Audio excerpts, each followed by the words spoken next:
Hello बच्चे, आज हम आपके सामने जल संसाधन जो क्लास 10th का ऑब्जेक्टिव प्रश्न है उसे लेकर आए हैं। इसे आप ध्यानपूर्वक देखेंगे।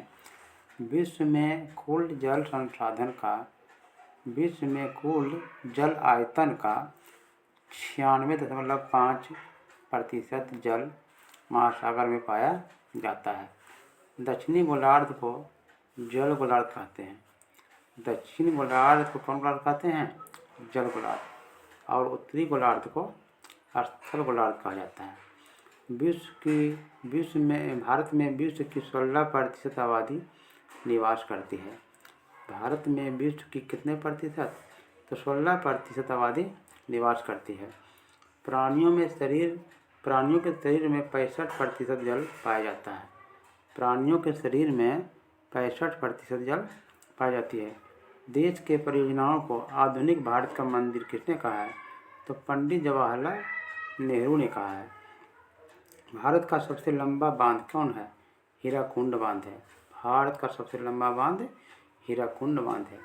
भूमिगत जल का 22% भाग जल संचय वर्षा जल द्वारा होता है। यानी धरती के अंदर जो है 22% भाग जो है वर्षा जल के द्वारा संचित होता है। विश्व की सर्वाधिक वर्षा कहाँ होती है? तो मानसून राम, मेघालय राज्य में ही है। विश्व की सर्वाधिक वर्षा कहाँ होती है? मानसून राम में।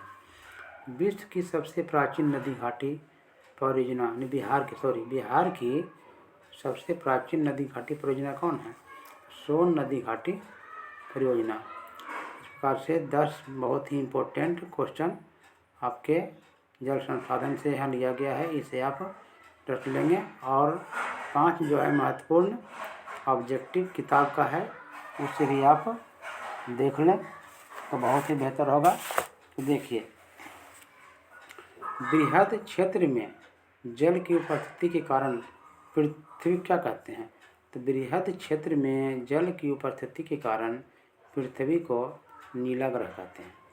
कुल जल का कितना प्रतिशत महासागर में पाया जाता है वो बता दिए हैं, 96.5%। देश के बांधों को भारत का मंदिर किसने कहा है? तो पंडित जवाहरलाल नेहरू ने कहा है। प्राणियों के शरीर में कितना प्रतिशत जल की मात्रा होती है? तो 65%। और अंतिम सवाल है, बिहार में अति जल दोहन से किस तत्व का संकेंद्रण बढ़ा है? तो बिहार में अति जल दोहन से आर्सेनिक का संकेंद्रण बढ़ा है। इस प्रकार से बच्चे जल संसाधन का बहुत ही इम्पोर्टेंट ऑब्जेक्टिव प्रश्न आपके सामने प्रस्तुत किए, जो कि आपके परीक्षा की दृष्टि से एक क्वेश्चन मायने रखता है। इसे आप ध्यानपूर्वक देखेंगे और इसे रटेंगे, जिससे कि आपको परीक्षा में ऐसे क्वेश्चन जो है ना छूटे और अपने परीक्षा को मजबूती दे। चूँकि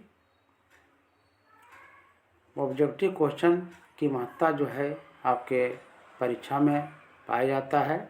अधिक से अधिक नंबर इसमें बढ़ाए जा सकते हैं। अतः आप लोग जो है इसे गौरपूर्वक देखें। हर एक चैप्टर का हम बारी बारी से रिवीजन कराएंगे, है ना। और हर एक चैप्टर को जो है अलग अलग करके आपके सामने प्रस्तुत करेंगे। इसे आप पुनः ध्यान देंगे और हमारे चैनल को सब्सक्राइब कर लें, ताकि आपका हर तरह से तैयारी अच्छी तरह से हो सके। धन्यवाद बच्चे।